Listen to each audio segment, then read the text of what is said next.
What's approaching the supreme moment, reality striking closer than it seems, don't it? Go ahead. What's good? I'm going to cover my team that I've been using for the Extreme Z-Awaken or Z-Battle for the Kid Gohan event. As you can see, it's pretty much a mono strength team. I was actually plowing through it with a fusions team for a little while, up to about maybe level 30ish.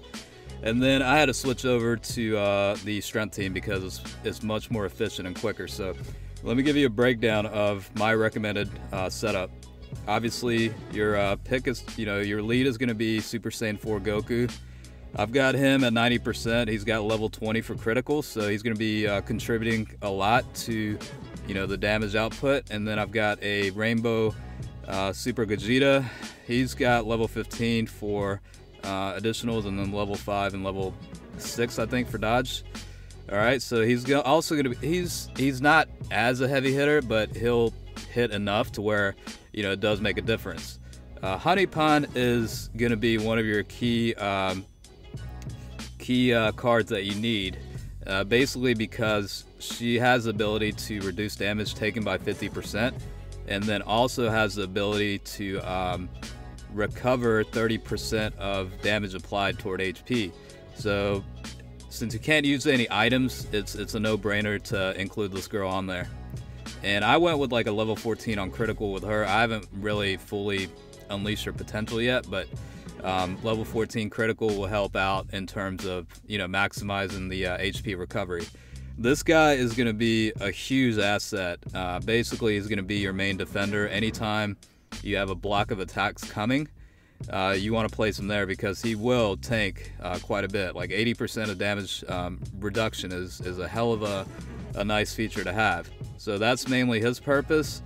And your number one MVP is going to be Kid Gohan, since the Namek Saga category cards have bonuses toward attack and defense.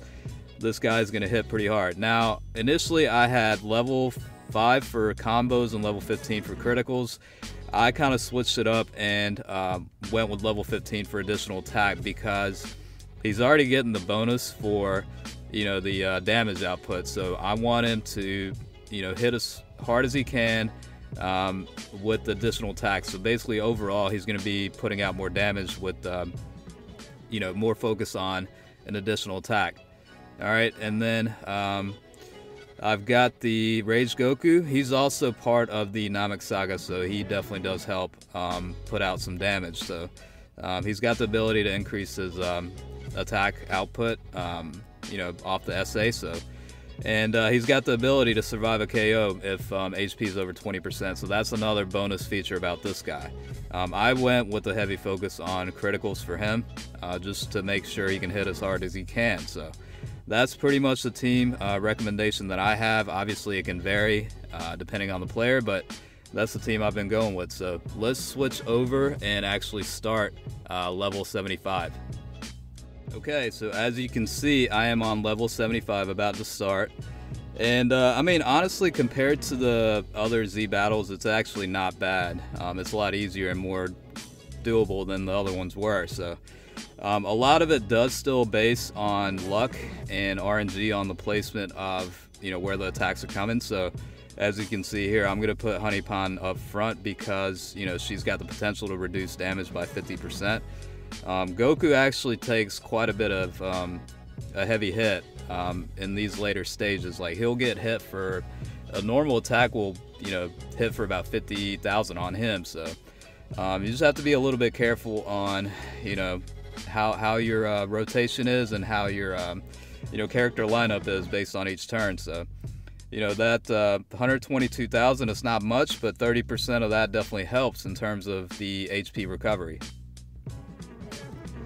And yeah, Goku with the criticals definitely does help. I mean, 1.2 million, that's a pretty substantial amount, so it definitely makes a difference. All right, and then you have your main guys here, Kid Gohan, Super Saiyan 3 Vegeta, and Rage Goku.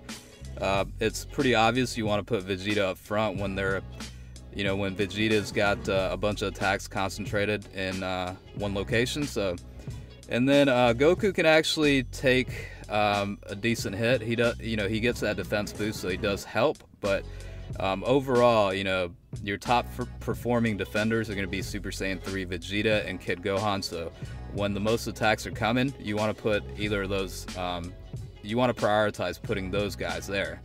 Alright, so you'll see here he can actually hit pretty decent. So yeah, 1.1 million, so it definitely does help to have him on your team because he has that, you know, he's part of the Namek Saga category, so it definitely helps. And Kid Gohan, you know, 1.3 million without criticals, that's going to be pretty key in terms of, you know, speeding up going through this stage. So right here, I mean, I do have an option to put Gogeta in the middle since he's got better defense than Goku in the initial portion of the stage, but in case Vegeta decides to super, he did here, but I'm saying if he did against Goku, like he would have the ability to potentially counter. So it's kind of like a guessing game in a little way on deciding, you know, where to place everybody. But you know, you can see the HP definitely gets cut very quickly. So like I said, a lot of it's based on luck. All right, but 1.5 million definitely helps out a lot from Goku. And then you got Gogeta. You know, he's hitting for about 570,000. That's actually decent enough to where, you know, it's beneficial to have him in the team versus another, you know, support or defender type. I just went ahead and just kept him in there. All right, so since Rage Goku has more of a damage boost because of the category application, like it's you know, since my HP is low, I'm gonna just put him in the middle and make sure I can get a KO in.